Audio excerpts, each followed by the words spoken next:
In a world with so much choice when it comes to products and services, marketers are using their understanding of human psychology and behavior to devise strategies to influence consumers and persuade them to buy.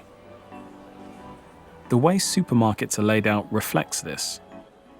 Fruit and vegetables are deliberately positioned at the entrance to create an inviting impression of healthiness and freshness. And marketers know that if customers already have fruit and vegetables in the trolley, they will be more inclined to buy products like sweets and biscuits. We are, though, living in an era obsessed with well-being, and it's easy to be tempted by products that claim to offer health benefits. The choice of words used to describe a product is powerful. Buzzwords such as superfood can be extremely persuasive.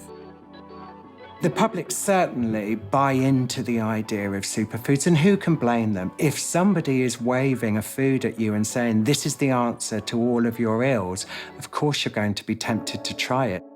I think there's a lot of buzzwords like antioxidant and things like that, that if I really think about it, I don't even know what it means. But you just kind of get overexcited and decide to buy that product because it's going to be beneficial in some way. But customers can be misled by buzzwords.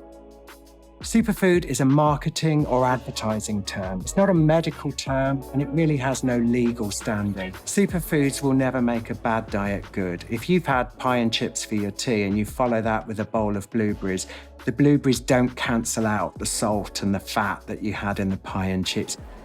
Attempting to influence people to buy by exploiting their love of a bargain is a fundamental marketing tactic, and one which taps into an age-old human response. Our brains have been trained to look out for times when we can get that advantage, and we enjoy the advantage itself. Never mind if the advantage actually is illusory or if we really save money. But it's okay to take a little bit of pleasure in thinking you've got one over on someone, and the supermarkets seem to know that. But sometimes the price advantage really is illusory. The UK consumer organisation, Which, has pointed out that some multi-buy offers aren't as good as they look. We find that retailers use these to make it look like there's a good deal, but often we've seen that the price actually can go up once the product goes into the multi-buy. So it may be £1 before it goes into multi-buy, and they increase the price to £1.50 and say 2 for £3. That makes the consumer feel like they're getting a good deal, but actually sometimes it's even more of a worse deal. Those in the marketing industry have other tricks up their sleeves. One technique they use is known as the paradox of choice, where more people will make the decision to buy if they are offered fewer choices. Another strategy is the decoy effect. If two similar products are priced at, for example, £1.50 and £2.50, most people will choose the cheaper one. But if another similar product, the decoy, is added, which costs more than the other two, many people will then feel that the £2.50 product is perfectly reasonable and will buy that one. Packaging design too can be crucial in influencing customers' choices.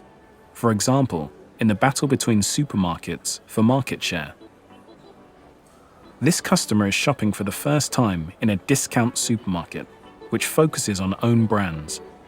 On her list is a pack of crisps. I'm looking for a multi-pack of sort of Walker-esque crisps. She finds what looks almost exactly like a Red Walker's pack, a well-known brand in the UK.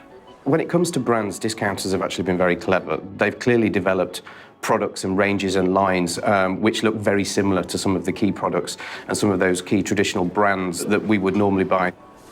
So there's much more to consumers' purchasing decisions than meets the eye. And the marketers, well versed in the psychology of persuasion, are playing a huge but unseen role.